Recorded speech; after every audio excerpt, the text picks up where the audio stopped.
Here we go, back again with another match day preview. Yes, just a quick match day preview for the weekend, and I haven't recovered from Monday night as such. Still very bitterly disappointed with that performance at home. Our home record has been shambolic this season. From the opening game against Coventry when we're leading 1-0, we let a goal in. We're leading 2-0 against QPR, we let 2 goals in. We've let 3 goals in against Burnley when we're leading 2-0, I think it was, or was it 1-0? I can't remember. 2-0, I think it was. And then we go and get beat 2-1 when we're leading again. How many times are we going to give leads away? We're not a 90-minute team. We're not a 90-minute team. We cannot see out a match. We cannot perform for 90 minutes. We're a one-half team. We perform well in the first half at home the majority of times, apart from the Millwall game, and then we tend to fall to bits in the second half. Now that tells me we lack experience big time. We do lack experience, and as someone said to me down in the comments, we need to scrap this buying young players and selling them for more money in the future, because we need to get experienced players in who can actually see out a game of football and last the 90 minutes. Now, whether you agree with that is another thing. But Tony Mowbray, he's not faultless either. He was to blame about Monday as well, standing on the line doing fuck all, diddly squat, letting the team sink deeper and deeper without making any substitutions. The only substitution he made early days was Dennis Serkin that came on, and then I think he changed the formation and we got steadily worse. So I don't know what the half-time team talk was like, but watching Tony Mowbray's post-match interview, I almost fell asleep. But there we go. So that is, I'm just a little bit, I'll say I'm more than a little bit disappointed standing there in that freezing cold weather all that night. My toes are still cold now of it. Hope we improve against Hull. That was absolutely piss poor of the highest order, that second half performance. I'm not being... Anyway, just well done, West Brom. West Brom came back and did really well, and they deserved the 3 points, to be honest. Yeah, no sour grapes, they deserved the 3 points. But we do move on to the whole match, finally, after 2.5 minutes of being upset and angry yet again. Ballard, yes, Ballard played 60 minutes for the under-21s, against under-21s Reading, and we did win 2-1. We did win 2-1. And now we move forward and we welcome Hull to their own ground. No, we're going to Hull. We're going to Hull. We're going down to the MKM Stadium on Saturday. Sunderland are taking 2,000 fans down to Hull on Saturday. 2,000 loyal, fantastic following fans down to the Tigers on Saturday.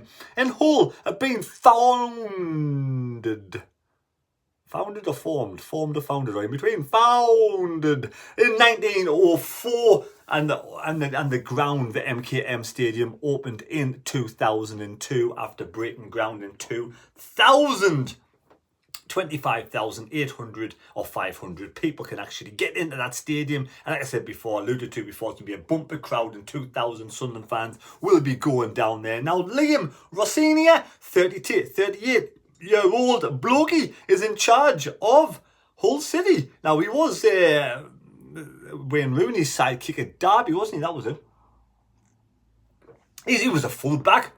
He played for Hull. 144 games actually played for Hull, so he's got a soft spot for Hull. Now, he's been in charge only 4 games. He's won 1, drawn 2 and lost 1. The last game was against Watford away, which was a Vicarage Road, which is a very good result for Hull.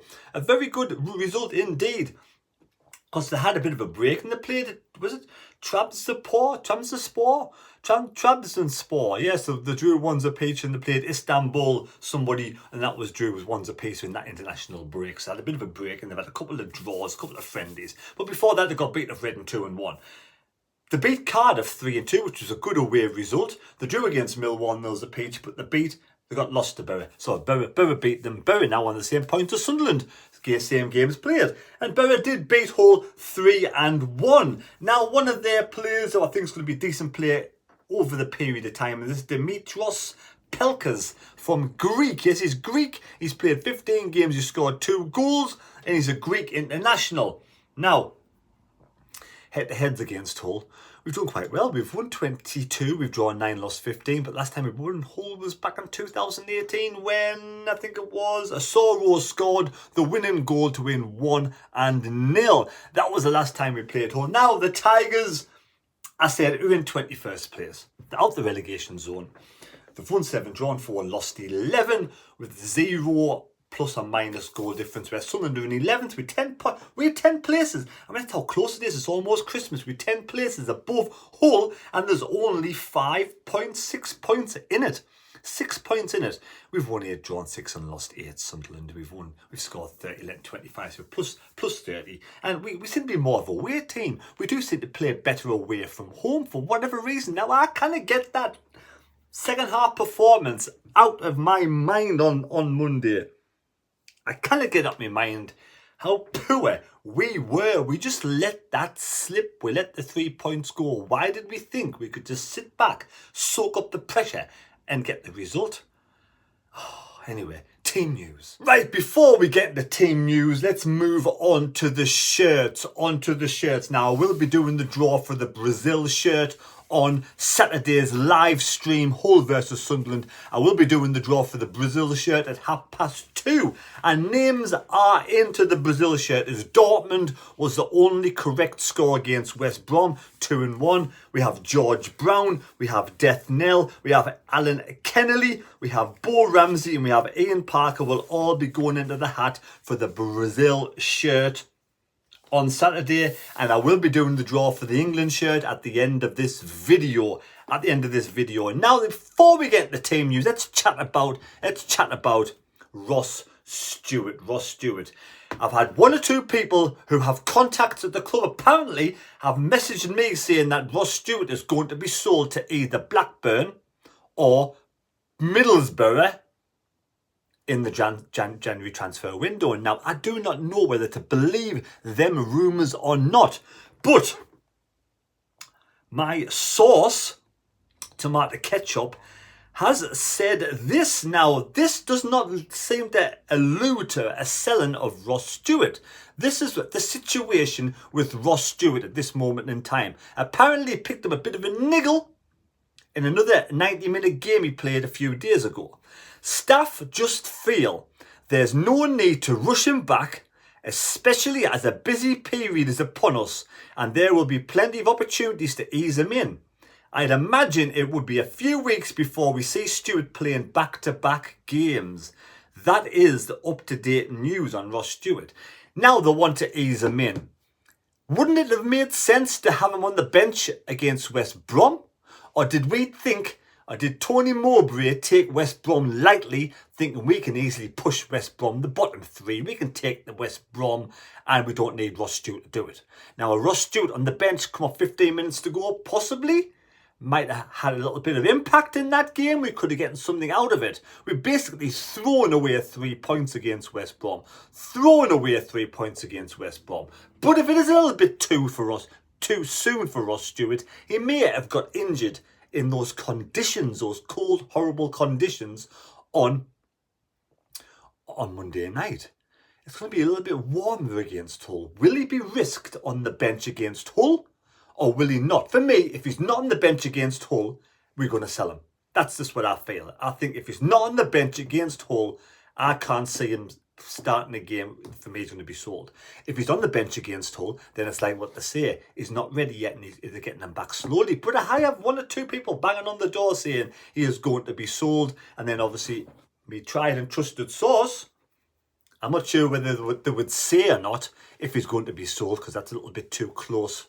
A little bit too sort of close to what's going on. But that's the reason why he's never played on Monday. That's the reason why he probably won't start against Hull. So we'll move on to team news. I personally think, I don't know if I'm split into 2 minds. One thinks, yeah, he's going to be sold for money because they want the money for whatever reason. They want the money before the season's up, and they might get more money in this transfer window because you always get more money in the January transfer window for players. You can have a little bit more you can squeeze those coppers a little bit more out of teams in the January window because other teams are more desperate than we are. But I think we are desperate because I do not think Sims is the answer alone. He is not the answer alone, but that's all we have at this moment in time. I do apologise for the manky board.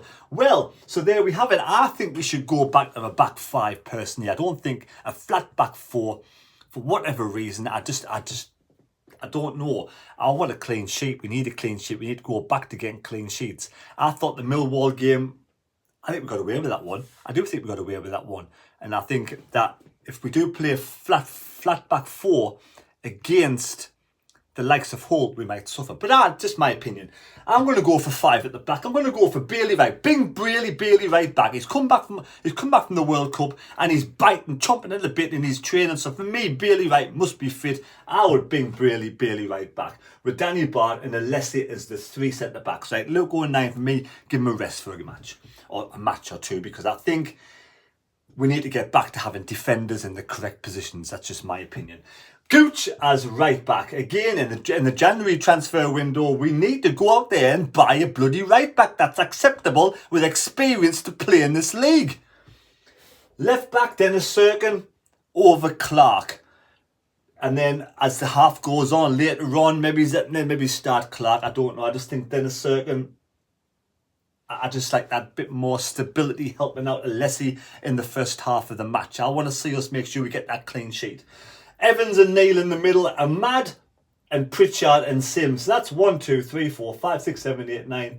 1, 2, 3, 4, 5, 6, 7, 8, 9, 10, 11. I'm catching 11, just making sure because my mind's a bit. So there we go. That is my 11. Now, I'm not convinced with Sims, and I didn't enjoy what I saw on Monday night. For me, it was slow as Owl's Nick. Slow, I thought he was speedy. He was slow as old Nick. He wasn't putting any high pressing at all. But saying that, neither was the players behind. I want to see a fucking high press against Hull. I want to see us really chasing down the balls. We just looked lethargic, sloppy, lazy, and just did not want to know, like they were just afraid of the cold on Monday night. And I want to see more from Sims.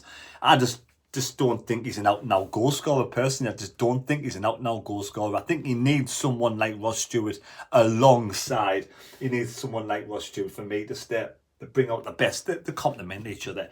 That's my opinion. I think we're going to go on to win this match. I'm going to say we're going to go on to win the match. I'm going to go for a 2-1 away win to Sunderland. If you got the greatest sports noggin and you want a point in the big book of C to go towards winning a Sunderland shirt, please subscribe to the channel. You've got to be a subscriber to the channel. And players at this moment in time, you out there at this moment in time, Rim Reaper is top of the tree with 5 points.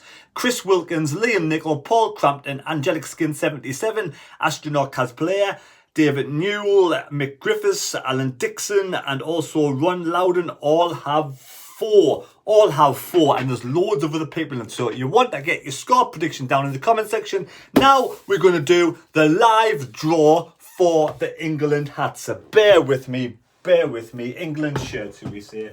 Here's the shirt right here. This is the shirt. Someone is going to win right now, and I will do the draw for the Brazil shirt on Saturday live. And just in case someone thinks I've missed out someone's name, this is what's up for grabs right now. We'll get a cup.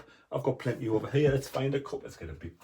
There we go. We got a big cup to choose from. Let's get the big cup out, and we'll get the names in. Right. First of all, there's George Brown, who goes into the hat. We'll fold once. We'll fold time. We're 3 times a lady. And we got Gary Dunn. We'll fold once. We'll fold twice. We'll fold 3 times. We don't want to do no more singing. And then we got SAFC fan Leon Oxbury goes into the hat. Yes, Oxbury fan Leon. There we go, SAFC. We have Brian Greener. Always look on the greener side of life. And we have Jamie Appleby. Appleby. I want to say Appleby. I don't know why, but Appleby. There we go, Jamie. Norman Longstaff goes into the hat. Norman Longstaffy. Then we have Tom, the little devil. Tom Devlin, yes. It's unusual to be loved by anyone.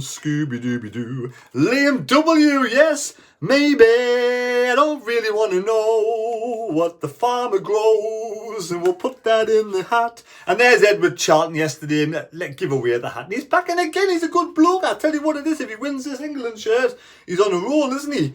I tell you what, we'll fold him twice before Edward says the hands in the hat. There we go. And then we got Ian Parker. Ian Parker. Remember Parker from, I don't know, Ian Parker used to have a Parker coat years ago, Ian. We'll get you in the hat. We'll have a good twirl around. There we go. Everybody's names are in the hat. And we'll see. Close my eyes. I spy with my little eyes. Something beginning with. I'm going to have a guess. I think the winning is going to be. You yourself pick a name out. Who do you think's going to win? On the green side. Right, there we go. Who is this? Ah, it's Baby. I don't really want to know. Liam from Oasis. Liam W. You've won the England hat. Liam W, leave a comment down below on this video. I'll send you my email address and you can give us your whatever you want to do. I mean, next I can pass it over to your Boxing Day if you go to the match. Or if you want it now, let me know. It gives you an address and we'll post that in the post. Well done, Liam W. You are the winner of the England hat. Thanks for watching the video. Please take care. God bless. And may your God go with you. And we'll see you on Saturday for the live stream at about 2:15. Yes, Hull versus Sunderland. Hopefully no snow. See you later. And don't forget, if you want to buy a lovely replica shirt just like these shirts, I will leave a link down below in the description. And it is johnsport.co. A new one, johnsport.co. Absolutely fantastic replica shirts. Check them out. Decent, cheap prices. Might even be anything you like on there. Pop on and have a look. Cheers.